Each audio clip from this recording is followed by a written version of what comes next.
शुक्लां ब्रह्मविचारसारपरमामाद्यां जगद्व्यापिनीं वीणापुस्तकधारिणीमभयदां जाड्यान्धकारापहां हस्ते स्फाटिकमालिकां विदधतीं पद्मासने संस्थितां वन्दे तां परमेश्वरीं भगवतीं बुद्धिप्रदां शारदां శ్రీ మహాగణాధిపతయే నమః. శ్రీ మహాసరస్వత్యై నమః. శ్రీ గురుభ్యో నమః. 2026వ సంవత్సరం ఏప్రిల్ మాసంలో గ్రహస్థితి ఎలా ఉంది అనే విషయాన్ని మనం చూసినట్టయితే, ఈ ఏప్రిల్ మాసంలో సూర్యుడు 11వ తారీఖు వరకు మీనరాశిలో సంచరిస్తున్నాడు. తదనంతరం మేషరాశిలోకి ప్రవేశిస్తున్నాడు. కుజుడు 2వ తారీఖు వరకు కుంభరాశిలో సంచరిస్తూ 2వ తారీఖు నుండి మాసాంతం వరకు కూడాను మీనరాశిలో సంచరిస్తున్నాడు. ఇక బుధుడు 11వ తారీఖు వరకు కుంభరాశిలో సంచరిస్తూ 10వ తారీఖు తర్వాత మీనంలోకి ప్రవేశిస్తున్నాడు. గురువు మిథున రాశిలో సంచరిస్తున్నాడు. శుక్రుడు 19వ తారీఖు వరకు మేషరాశిలో సంచరిస్తూ 19 నుండి మాసాంతం వరకు కూడాను వృషభ రాశిలో సంచరిస్తున్నాడు. శనీశ్వరుడు మీనరాశిలో సంచరిస్తున్నాడు. రాహువు కుంభరాశిలో సంచరిస్తున్నాడు.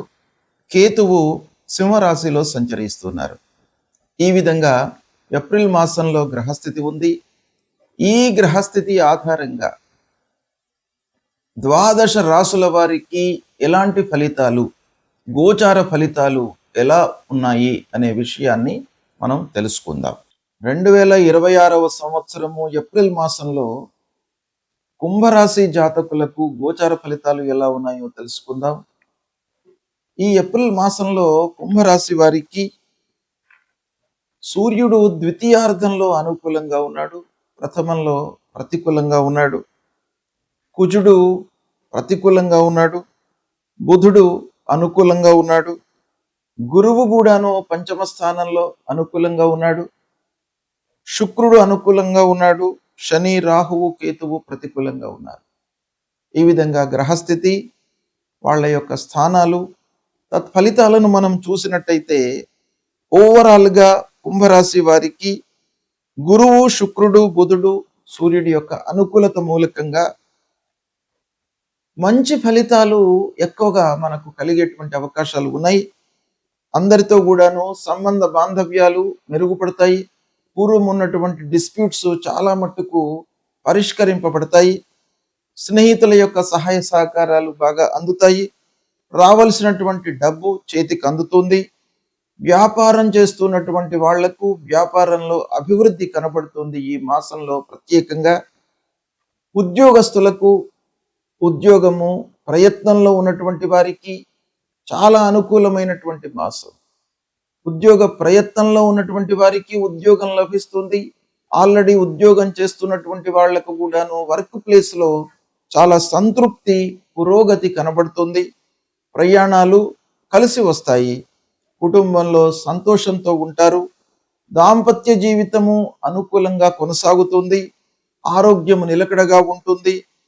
ఆత్మవిశ్వాసం పెరుగుతుంది. మీపై మీకు నమ్మకము చాలా ఇక్కడ ఈ మాసంలో మీకు చాలా విషయాలలో సత్ఫలితాలను ఇస్తుంది.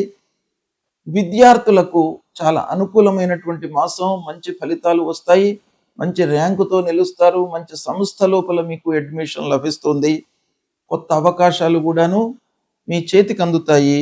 ఆస్తి విషయంలో పూర్వం ఉన్నటువంటి డిస్ప్యూట్స్ అన్నీ కూడాను పరిష్కరింపబడతాయి. నలుగురి యొక్క సహాయ సహకారాలు అందుతాయి. అనుభవజ్ఞుల యొక్క సూచనల మేరకు మీరు మంచి నిర్ణయాలు తీసుకునే అవకాశము కూడాను కనబడుతుంది. సమాజంలో గౌరవ మర్యాదలు లభిస్తాయి. శుభకార్యాలు చేస్తారు. సంతానం విషయంలో ఎదురు చూస్తున్నటువంటి వారికి ఈ మాసం బాగా కలిసి వస్తుంది. అనుకూలమైనటువంటి మాసం. సమయానుకూల నిర్ణయాలతో మీకు కార్య సాఫల్యము ప్రముఖంగా ఈ మాసం కనబడుతుంది.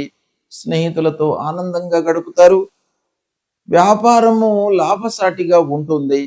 అభివృద్ధి పథంలో నడుస్తుంది. ఓవరాల్గా చూసినట్టయితే ఒక పక్కన శని ప్రభావము ఉన్నప్పటికీ, రాస్యాధిపతి శని 2వ స్థానంలో ఏలనాటి శని అయినప్పటికీ గురు ప్రభావము మీకు బాగా కలిసి వస్తుంది. అనుకూలమైనటువంటి ఫలితాలు ఎక్కువగా మీరు పొందుతారు ఈ మాసంలో. గ్రహస్థితి ప్రతికూలంగా ఉన్నప్పుడు మనము చేయవలసినటువంటి కర్తవ్యాలు ప్రముఖంగా శాస్త్రంలో చెప్పబడి ఉన్నాయి. వాటిని మనము పాటించినట్టయితే ఆ గ్రహాల యొక్క అనుకూలత, అనుగ్రహము లభిస్తుంది. మరి ఏం చేయాలి మనము అనంటే, ముఖ్యంగా ఆరోగ్యపరమైనటువంటి విషయాలపై సూర్యుడి యొక్క సంచారం ప్రభావాన్ని చూపిస్తుంది కనుక ఆరోగ్యము కొంత ఇబ్బందికరంగా ఉన్నప్పుడు, అనవసరమైనటువంటి ఆలోచనలతో మనము సతమతమవుతున్నప్పుడు సూర్యనారాయణుణ్ణి మనము పూజించడము చాలా ముఖ్యం. అంటే సూర్యుడు నమస్కార ప్రియుడు కనుక మనం చేయవలసింది ఏంటంటే, ప్రతినిత్యం కూడాను ఉదయాన్నే స్నానం చేసి కొద్దిగా ఎండలోకి వచ్చి సూర్యుడికి 12 వారము అనంటే 12 సార్లు మీరు సూర్యుడికి నమస్కారం చేసుకోండి. సూర్యుడికి నమస్కారం చేస్తూ భూమికి కూడాను నమస్కారం చేయండి. తద్వారా సూర్యనారాయణుడి యొక్క అనుగ్రహము లభిస్తుంది. అప్పుడు మీకు ఆరోగ్య సమస్యలు లేకుండా చూస్తాడు, మిమ్మల్ని కాపాడుతాడు. ఆదిత్య హృదయము పారాయణం చేసుకోండి. ఆదిత్య హృదయం మూలకంగా మీకు శారీరక ఇబ్బందులు లేకుండా మిమ్మల్ని ఆ సూర్యుడు కాపాడుతాడు. మూలమంత్రాన్ని జపించండి. జపా కుసుమ సంకాశం కాశ్యపేయం మహద్యుతిం తమోరిం సర్వపాపఘ్నం ప్రణతోస్మి దివాకరం అనేటువంటి మూలమంత్రాన్ని ప్రతినిత్యం కూడాను చదువుకోండి. ఇక అంగారకుడు, కుజుడు కూడాను ప్రధానమైనటువంటి గ్రహము. తొందరగా మనను రియాక్ట్ చేసేటువంటి గ్రహం. అనవసరమైనటువంటి విషయాల లోపల కూడాను మనను ఇన్వాల్వ్ చేసి ఆ పనులలో మనను నిమగ్నమయ్యి అనవసరమైనటువంటి ఇబ్బందులను మనకు కలిగించేటువంటి గ్రహము కుజుడు. ప్రతికూలంగా ఉన్నప్పుడు మీరు సుబ్రహ్మణ్య స్వామి దేవాలయానికి వెళ్ళడము, సుబ్రహ్మణ్యాష్టకము చదువుకోవడము. ఇక కుజుడికి సంబంధించినటువంటి మూల మంత్రం ధరణీ గర్భ సంభూతం విద్యుత్ కాంచన సన్నిభం కుమారం శక్తిహస్తంచ మంగళం ప్రణమామ్యహం అనేటువంటి ఈ మంత్రాన్ని ప్రతినిత్యం కూడాను చదువుకోండి. అంగారకుడు మీకు అనుగ్రహించి అనుకూలమైనటువంటి ఫలితాలను ఇస్తాడు.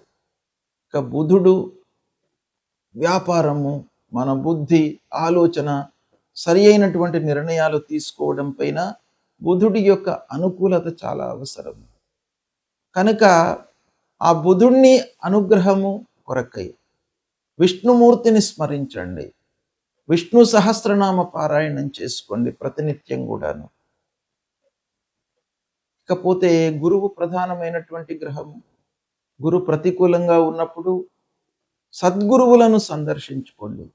దక్షిణామూర్తి స్తోత్ర పారాయణాన్ని చేయండి. దత్తాత్రేయ స్వామి దేవాలయానికి వెళ్ళండి.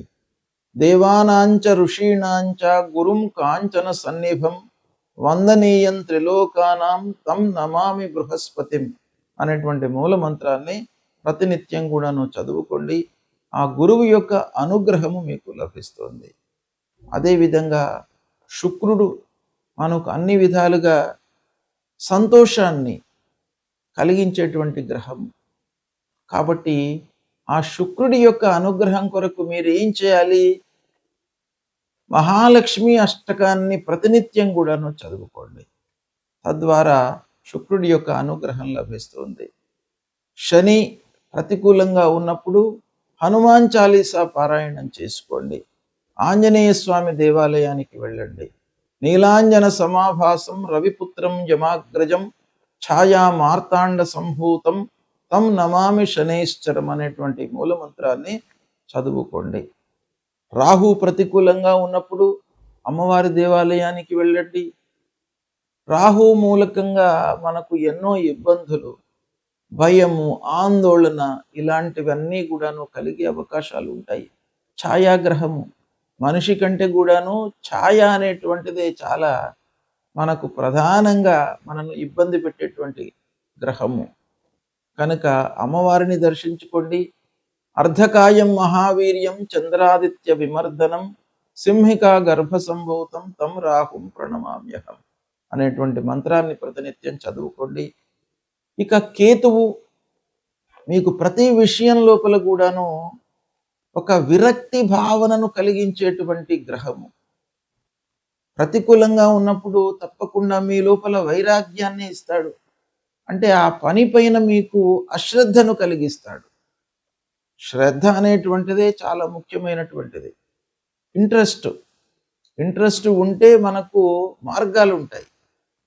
కాబట్టి ఆ కేతువును మీరు అనుకూలం చేసుకోవడానికై గణపతిని స్మరించండి. గణపతి దేవాలయానికి వెళ్ళండి. ఫలాశ పుష్ప సంకాశం తారకా గ్రహమస్తకం రౌద్రం రుద్రాత్మకం ఘోరం తం కేతుం ప్రణమామ్యహం అనేటువంటి మూల మంత్రాన్ని జపించండి. మీకు తప్పకుండా ఈ గ్రహాలకు సంబంధించినటువంటి దుష్ప్రభావము దూరమవుతుంది. ఆ భగవంతుడి యొక్క అనుగ్రహం లభిస్తుంది. భగవంతుణ్ణి నమ్ముకోండి. మీపై మీ విశ్వాసాన్ని పెంచుకోండి. అంటే ఆత్మవిశ్వాసాన్ని పెంచుకోండి, పరమాత్మను కొలవండి. తప్పకుండా మీకు శుభ ఫలితాలు కలుగుతాయి. శుభం.